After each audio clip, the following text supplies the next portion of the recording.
नमस्कार व्यूअर्स, और इस समय हमारे साथ बेहद एक्सक्लूसिव बातचीत के लिए जुड़ रहे हैं बाबा रामदेव। योग गुरु हैं और अपने बयानों के लिए जाने जाते हैं। बाबा रामदेव, आपको मेरा नमस्कार, राम राम। कैसे हैं आप?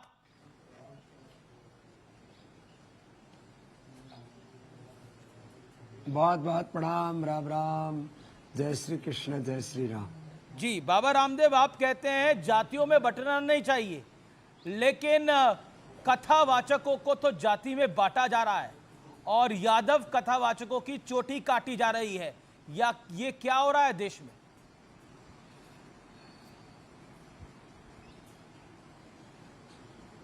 देखिए, सनातन धर्म के जो मूल मूल्य, आदर्श, सिद्धांत, मर्यादाएं हैं, उसमें ईशोपनिषद का कहें या हम यजुर्वेद का 40वां अध्याय है, जो मूल तत्व है वेदों का, यस्तु सर्वाणि भूतानि आत्मैव जानत तत्र को मोह कः शोकः एकत्वम अनुपश्यत। सबके भीतर एक सच्चिदानंद परात्पर ब्रह्म है। वासुदेवाः सर्वम ओम सर्वम करो इदम ब्रह्म सिया राम, मैं सब जग जाने करो प्रणाम जोड़ी जुग पाने। हमने तो सर्वत्र एक ब्रह्म का दर्शन किया है। ये जो जात पात के नाम पर ऊंच नीच भेदभाव, ये वर्ण ऊंचा, ये जाति ऊंची, ये समुदाय ऊंचा, ये नीचा, ये वैदिक दृष्टि नहीं, ये सनातन दृष्टि नहीं। और जो ऐसे जात के नाम पर ऊंच नीच भेदभाव को जो बढ़ावा दे रहे हैं, वो चाहे सो कॉल्ड साधु हो या शंकराचार्य हो या किसी भी ओहदे पर बैठे लोग हो, कुछ लोग जो है ऐसे मौकों का फायदा उठा करके अपने आप को किसी वर्ग विशेष का हमदर्द दिखलाने के लिए बहुत ही ओछी बातें करते हैं। किसी एक जाति विशेष की सुप्रीमेसी कायम करने के लिए या ये दिखाने के लिए कि हम तुम्हारे हमदर्द हैं। ये सारे हिंदुत्व, सनातन के, वेद के, नहीं, एक तरफ तो कहा जाता है बाबा रामदेव जी, एक तरफ कहा जाता है ये बटेंगे तो कटेंगे, पर सनातन के नाम पर पाप कर रहे हैं। जी, एक तरफ कहा जाता है बटेंगे तो कटेंगे, अगर जातियों में बटोंगे तो देखो तुम्हारे साथ क्या हश्र होगा। और एक तरफ यहां पर जाति के नाम पर मारा जाता है, पीटा जाता है। अब आप बताइए, क्या आपको लगता नहीं है कि ये बैठे बिठाए एक मुद्दा मिल गया है पूरे देश के अंदर?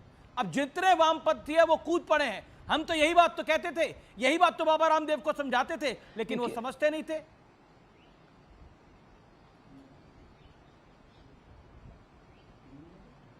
देखिए, ऐसा देखो, मुझे ना वामपंथियों की सीख की जरूरत है और ना मुझे किसी व्यक्ति विशेष को कुछ कहना है, लेकिन एक बात मैं पक्की कहता हूं, हमारा सनातन वैदिक धर्म सबके भीतर समानता को देखता है, एकता को देखता है। संगच्छध्वम संवदध्वम सम्मो वनांसि जानतम। श्रीमद् भगवद गीता का भी यही उपदेश है। यो माम पश्यति सर्वत्र सर्वम च मयि पश्यति तस्याहं न प्रणश्यामि सच में न प्रणश्यति।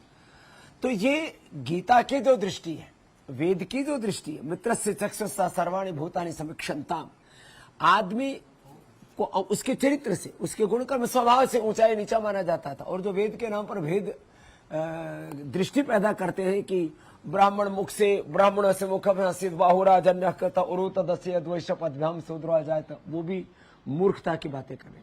जब एक परमात्मा से माना कि इस अर्थ का, यद्यपि ये गुण आधारित एक 4 प्रकार की विशेषताओं की बात कही है, जिनमें ज्ञान प्रधान, शौर्य प्रधान, जिनमें व्यापार प्रधान और सेवा प्रधान, जिनके भीतर गुण कर्म स्वभाव है उनके, और ये चातुर्वर्ण्य माया सिस्टम गुण कर्म वाहक से श्रीमद् भगवद गीता का भी जो उपदेश को गलत व्याख्या करते हैं, उन सब के लिए मैं एक ही बात कहना चाहता हूँ। हमारे यहाँ ब्राह्मण कुल में भी, क्षत्रिय कुल में भी, वैश्य कुल में भी, और जिनको शूद्र, आदिवासी, वनवासी, अलग अलग प्रकार के जाति वर्ग समुदायों के नाम पर कहा जाता है, सभी वर्गों में महान ऋषि मुनि देवात्मा हुए और उन सब के प्रति हमारी कृतज्ञता। लेकिन ये जो जन्म के आधार पर और जाति के आधार पर जो ऊंच नीच करने वाले हैं, ये सब नीचता करने वाले लोग हैं। ये कोई वैदिक नहीं है, ना कोई ये हिंदू है, ना कोई ब्राह्मण है, ना कोई क्षत्रिय है, ना कोई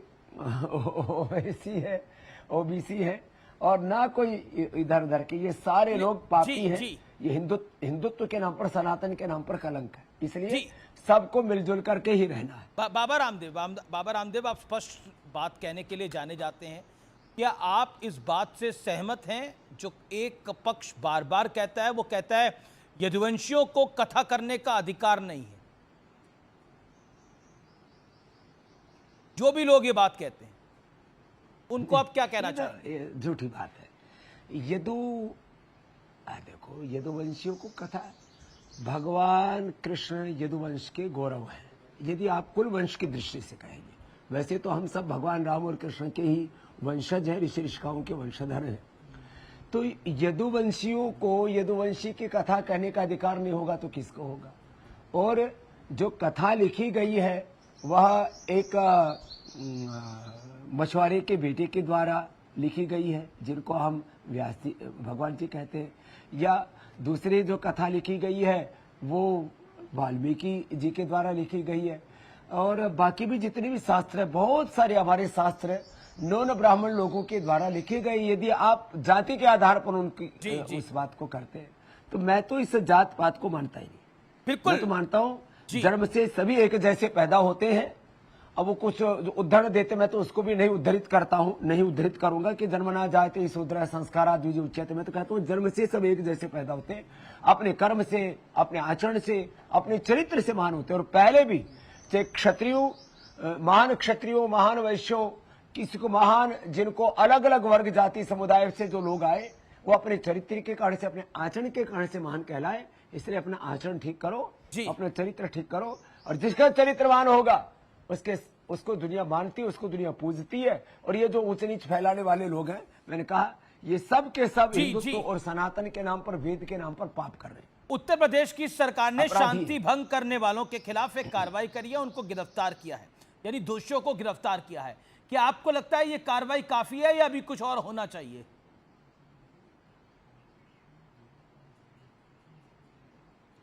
देखिए, मैं आरोप प्रत्यारोप इसमें जो कानूनन किसकी गलती है, कितनी गलती है, किसको क्या सजा मिलनी चाहिए, इसके लिए पुलिस प्रशासन, कोर्ट, न्यायालय, मैं उस पर विश्वास रखता हूं। मैं देश के संविधान, उसके ऊपर 100% श्रद्धा रखता हूं। दूसरी तरफ वेद के विधान और अपना सांस्कृतिक जो संविधान है, हमारे पुरखों ने जो हमें बहुत बड़ी सांस्कृतिक विरासत दी, उस पर भी समान रूप से विश्वास रखता हूं।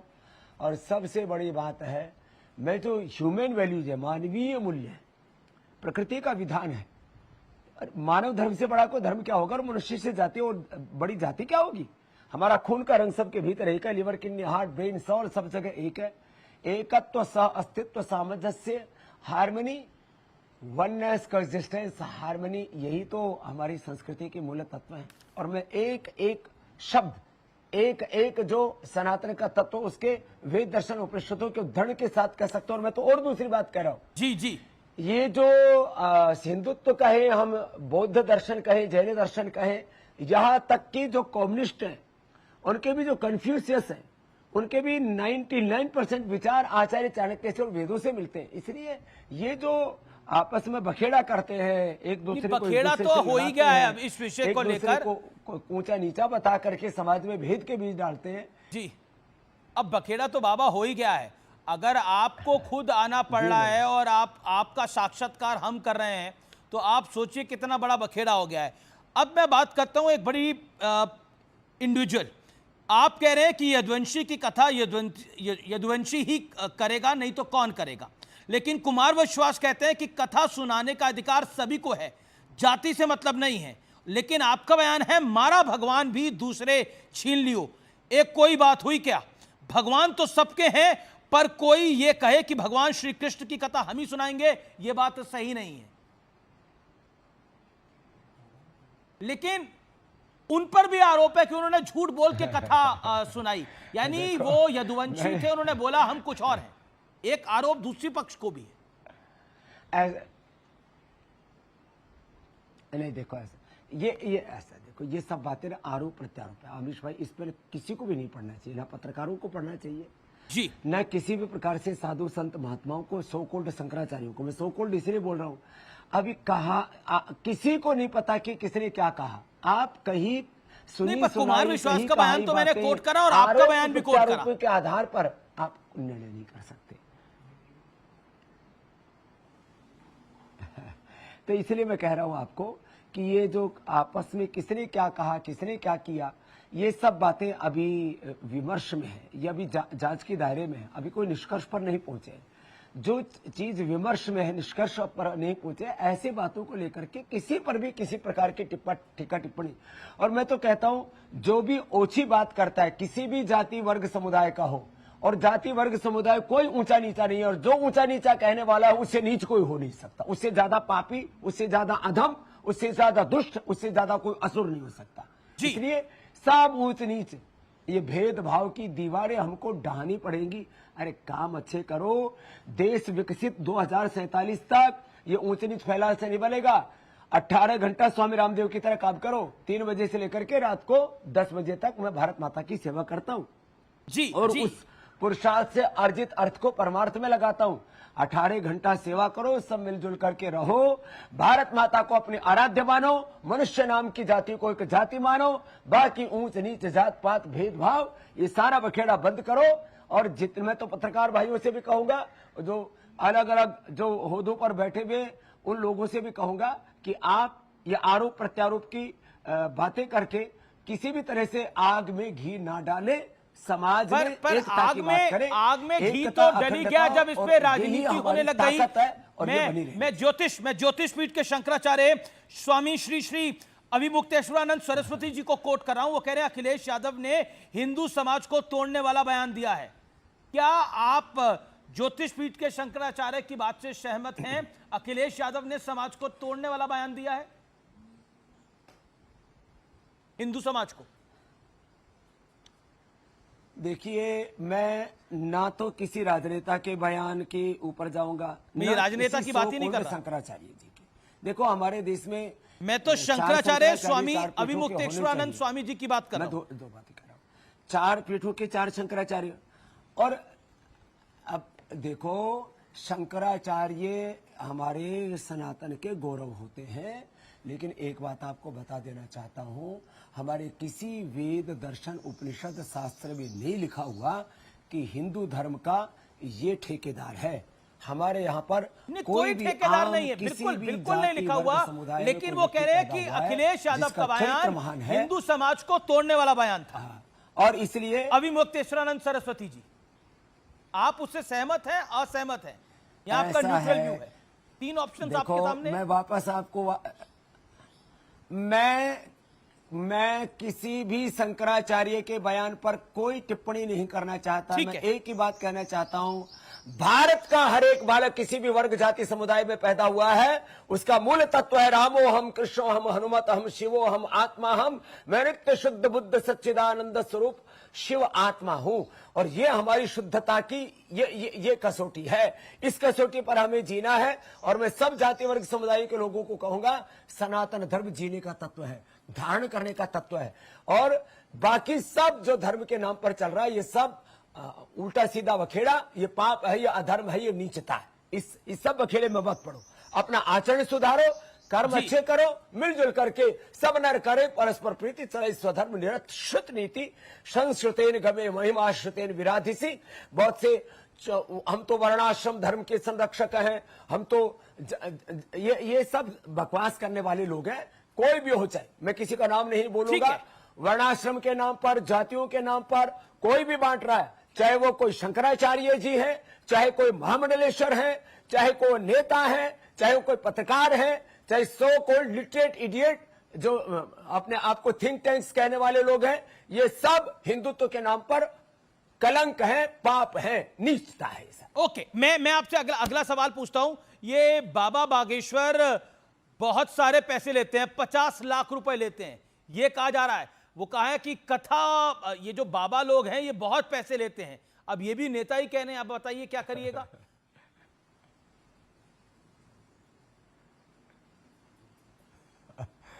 ऐसा देखो, कौन कितना लेता है, कौन किसको क्या देता है, अब इसका हिसाब किताब किसके पास हो भाई, किसी के पास कोई। अब अखिलेश जी को पता है कौन ले रहा है, कौन दे रहा है। देने वाले ने बोला हो, किसी लेने वाले ने बोला हो, ये सब फालतू की बातें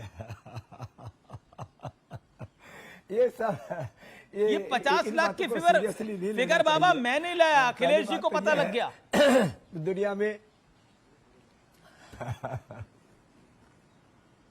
आपके तो बड़े प्रिय है बाबा तो कोई बागेश्वर, टिप्पणी नहीं पैसे करना चाहता, कितने वापस लेते हैं नहीं कथा की कहूंगा। आप ही बता दीजिए, अगर लेना किसी को बुलाना हो तो।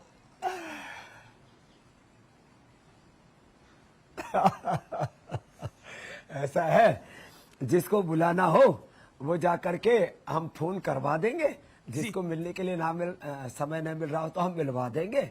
और वो जो हॉस्पिटल बना रहे हैं उसमें किसी को 5 लाख देने हो, 50 लाख देने हो, 5 करोड़ देने हो, दे देना भाई। और ना देने हो तो अपना कथा सुन लेना। और भाई फिर भी अरे यूट्यूब पे भी आते हैं उनके वीडियो, उस पे सुन लेना, नहीं तो हम से ही सुन लो ना, हम सुना देते हैं सब कथा।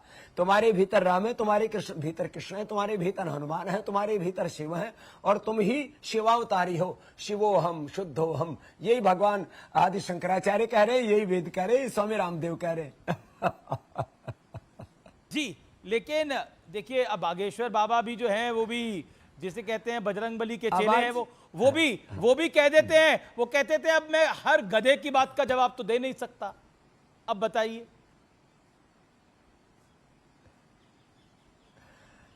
नहीं, उन्होंने बोला किसी को भी किसी के बारे में कोई भी हल्की बात नहीं कहनी चाहिए। वो हमारे छोटे भाई हैं, यदि उन्होंने ऐसा बोला है तो उनको हम डांटेंगे, उनको भी हम बोलेंगे ऐसा नहीं बोलना चाहिए। और उनको भी कोई हल्का बोलता है तो हम जरूरत पड़ेगी तो अखिलेश जी को भी बात करेंगे, भाई आप अपनी राजनीति करो, इन बाबाओं के पीछे मत पड़ो। तो हर आदमी को आप कह रहे हैं कि आप बागेश्वर बाबा और अखिलेश जी में सेटलमेंट करा देंगे, हमारा योग तो अनुशासन मतलब उनकी दोस्ती करा देंगे। और लाइव टेलीकास्ट के लिए न्यूज 18 को भी बुला लीजिएगा जब आप करेंगे ये। नहीं, मैं कोई बिचौलिया नहीं हूँ। नहीं, मैं तो नहीं, आप प्रभावी व्यक्ति हैं भाई, आप उन सबके वरिष्ठ हैं, बिचौलिए नहीं है, आप योग गुरु श्री श्री रामदेव हैं।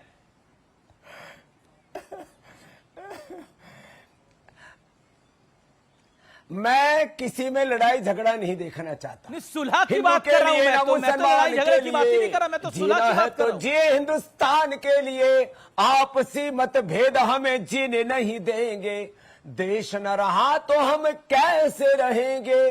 सोचना है हमें हिंदुस्तान के लिए, एक है लहू का रंग पहचान के लिए, जीना है तो जिए हिंदुस्तान के लिए। तो ये एक सोच हमारे भीतर होनी चाहिए। मेरे लिए राष्ट्र धर्म, राष्ट्र प्रेम, राष्ट्र हित, मानवता का हित, मानव धर्म, ये सर्वप्रथम है। और जो मैंने भी 4 वेद, 6 शास्त्र, सांख्य योग न्याय वैशेषिक वेदांत मीमांसा ईशकेन कठ मुंडुक मांडुक आदि उपनिषद, मैंने भी रामायण महाभारत श्रीमद् भगवत गीता 18 पुराण ये सब पढ़े। उन कुछ पढ़े लिखे लोग उल्टी व्याख्याएं करते हैं, व्याकरण शास्त्र के 2 अक्षर पढ़ लिए, निरुक्त निघंटू पढ़ लिया, उल्टी पुल्टी व्याख्याएं करने लग जाते हैं। शास्त्र के संदर्भों की गलत व्याख्या करना, संस्कृत में जो लिखा उसी को शास्त्र मान लेना, कोई प्रक्षेप शास्त्र में उसको शास्त्र मान लेना। देखो, मैं धर्म का जो सार्वभौमिक, वैज्ञानिक और व्यवहारिक और पारमार्थिक स्वरूप है, परम सत्य है, उसको स्वीकार करता हूं। धर्म के नाम पर ढोंग, आडंबर, पाखंड, अंधविश्वास को मैं पाप, अधर्म और पाखंड के श्रेणी में रखता हूं, नीचता की श्रेणी। बिल्कुल। 2-3 छोटे-छोटे सवाल हैं और छोटे-छोटे जवाब चाहूंगा बाबा आपसे। क्या आपको लगता है 11 जुलाई से सावन का महीना शुरू हो रहा है, कांवड़ यात्रा की तैयारी चल रही है, लेकिन इसको लेकर जबरदस्त राजनीति हो रही है। समाजवादी पार्टी के वरिष्ठ नेता हैं एसटी हसन, उन्होंने कहा है कि जो लोग नाम पूछ रहे हैं, धर्म पूछ रहे हैं दुकानदारों का, वो लोग पहलगाम के आतंकियों जैसे हैं। अब बताइए।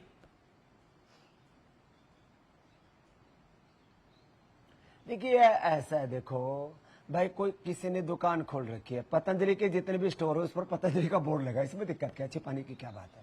भाई किसी को मान लीजिए कि अपने आहार की, विचार की, उसके आध्यात्मिक, उसके अनुष्ठान की शुचिता की दृष्टि से किसी को ध्यान रखना अपने खाने पीने का, तो नाम लिखने से ये ऊंच नीच नहीं होता है। मैं तो कहता हूं सब एक ही पूर्वजों की संतान है। जो हिंदुस्तान में मुसलमान हैं उनके भी पूर्वज हिंदू ही है। सब शुचिता से जियो, पवित्रता से जियो, किसी का आहार, किसी का विचार, उसको भ्रष्ट भी मत करो। ये मुसलमानों में भी बहुत से ऐसे हैं, कहीं कोई थूक देते हैं, कहीं कोई मुंह देते हैं, और ये बहुत बड़ा जो है ना, एक तरह से लेकिन ये जो पहचान बताने के लिए बोला गया है उत्तर प्रदेश की सरकार ने और उत्तराखंड की सरकार ने, इसको आप जायज डिसीजन मानते हैं? शरबत जिहाद, खान पान के नाम पर जिहाद, विवाह लव जिहाद, पॉलिटिकल जिहाद, वोट जिहाद, ये मैं सब प्रकार के जिहाद का विरोधी हूं। मैं तो मानव धर्म, राष्ट्र धर्म और सत्य सनातन वैदिक धर्म का पैरोकार हूं, और वो धर्म आचरण से जुड़ा हुआ है, ये वाजिब वो बात जीवन है। की पवित्रता से जुड़ा हुआ है। पवित्रता ही आत्मा का मूल धर्म है, बाकी जितना भी है धर्म के नाम पर बखेड़ा है। जो उत्तराखंड की धामी सरकार ने फैसला लिया और जो उत्तर प्रदेश की योगी सरकार ने फैसला लिया, आपको वो फैसला सही लगता है जिसमें पहचान बतानी होगी दुकानदार को? आपको बताना होगा आप कौन से धर्म से, आपका पूरा नाम क्या है? पहचान बताने में कोई दिक्कत नहीं होनी चाहिए।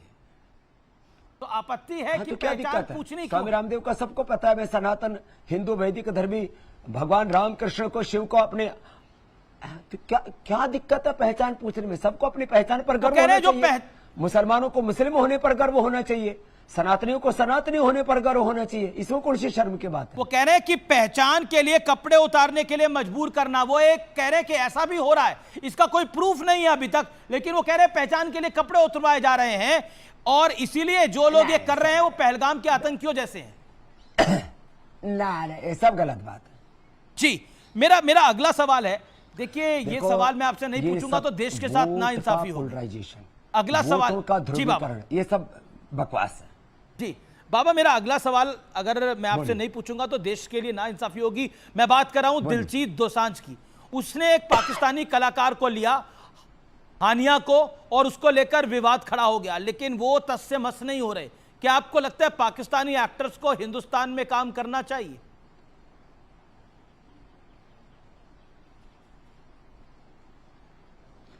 नहीं, देखिए पहली बात तो यह है, अब कला, नृत्य, संगीत, कोई किसी की योग्यता, मैं इसके ऊपर कोई टीका टिप्पणी नहीं करना चाहता।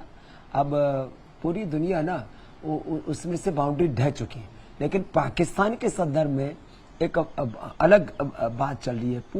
पाकिस्तान के अंदर भारत और भारतीयों के प्रति जो नफरत पैदा कर दी गई है ना, ऐसे में जितने भी विवेकशील लोग हैं, दिलजीत जी व्यक्तिगत तौर पर बहुत अच्छे इंसान है, मेरी भी बात हुई इनसे, मोदी साहब से भी वो मिले हैं और वो योग प्रेमी भी है।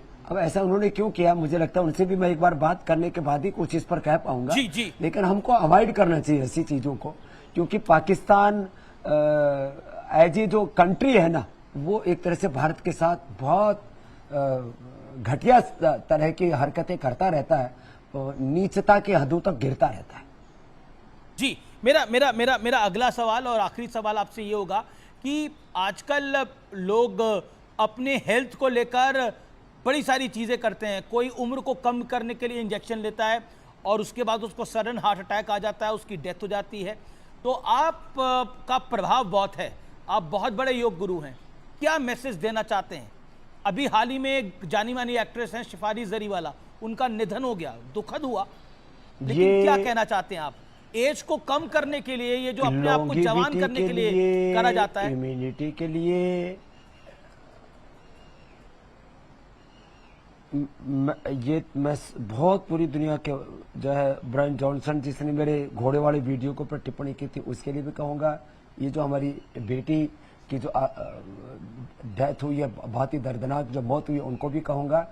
लॉन्गेविटी के लिए, इम्यूनिटी के लिए, एंटी एजिंग के लिए, और ये जो अलग अलग प्रकार के न्यूट्रिशटिकल्स हैं उसके लिए भी, विटामिन डी, B12, कैल्शियम से लेकर के तमाम तरह के जो सिंथेटिक चीजें प्रयोग कर रहे हो, कोई भी सिंथेटिक चीज, चाहे वो खाने पीने की है, चाहे वो hair care, dental care, skin care है, चाहे कपड़े हैं, जूते चप्पल हैं, सारी हमारी जीवनीय शक्ति को नष्ट करती है।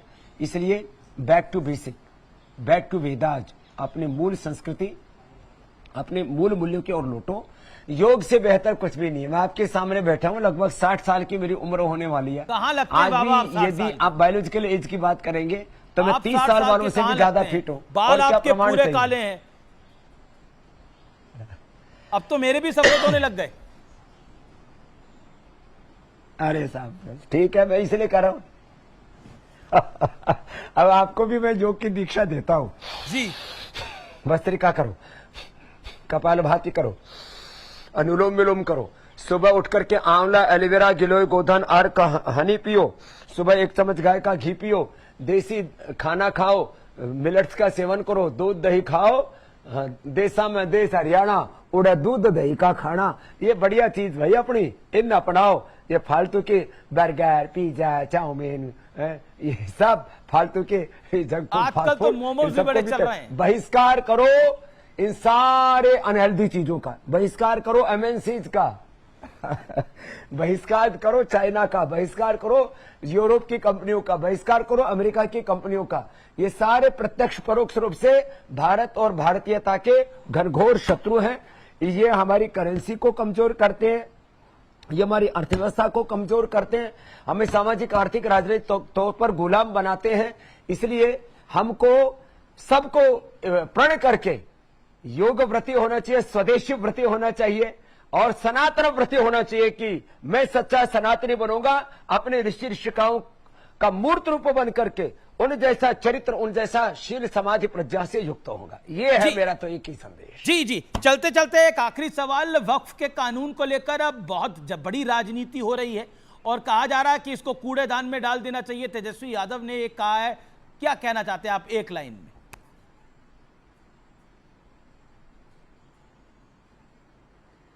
देखिए, कुछ लोग ना एकाधिकारवादी है, सामंतवादी सोच के, एक सुप्रीमेसी, कुछ ताकतवर लोग इस्लाम में, कुछ ताकतवर लोग हिंदू समाज में, अलग अलग वर्गों में, मुसलमानों में, सभी वर्गों में। मैं बस एक ही बात कहूंगा, ये एकाधिकारवादी जो सोच है कि चाहे वो वृत्तियों को लेकर के हो, प्रवृत्तियों को लेकर के हो, हमारी दिव्य वृत्ति हो, सात्विक प्रवृत्ति हो, और जितने भी एकाधिकारवादी लोग हैं, और क्रीमी लेयर पर जो बैठे हुए लोग हैं, वो ओबीसी का भी हक खा रहे हैं, वो जो है दलितों का, SC ST का भी हक खा रहे, मुसलमानों का भी हक खा रहे, और वो कहीं ना कहीं हर जो दबे कुचले पिछड़े आम लोग हैं उनको दबा रहे, सता रहे।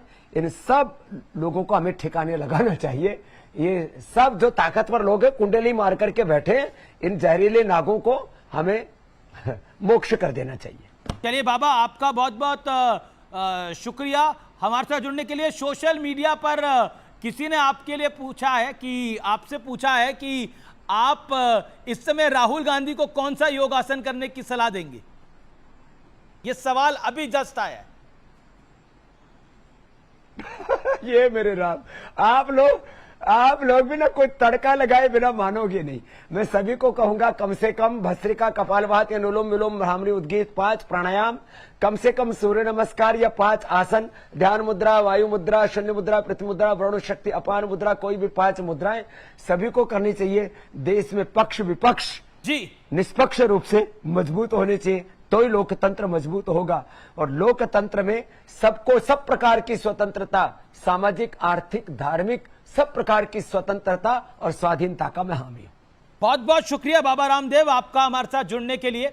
आपने हमें समय दिया और हमने थोड़ा समय आपसे ज्यादा ले लिया, इसके लिए हम आपसे क्षमा भी मांगते हैं, क्योंकि आपने जो समय दिया था, अलॉटेड टाइम था, उससे 5-7 मिनट ज्यादा ले लिया। आपका बहुत बहुत धन्यवाद हमारे साथ जुड़ने के लिए। तो ये थे बाबा रामदेव, जिनके साथ हम एक्सक्लूसिव बातचीत कर रहे थे। आप देखते रहिए देश का सबसे बड़ा न्यूज नेटवर्क न्यूज़ 18।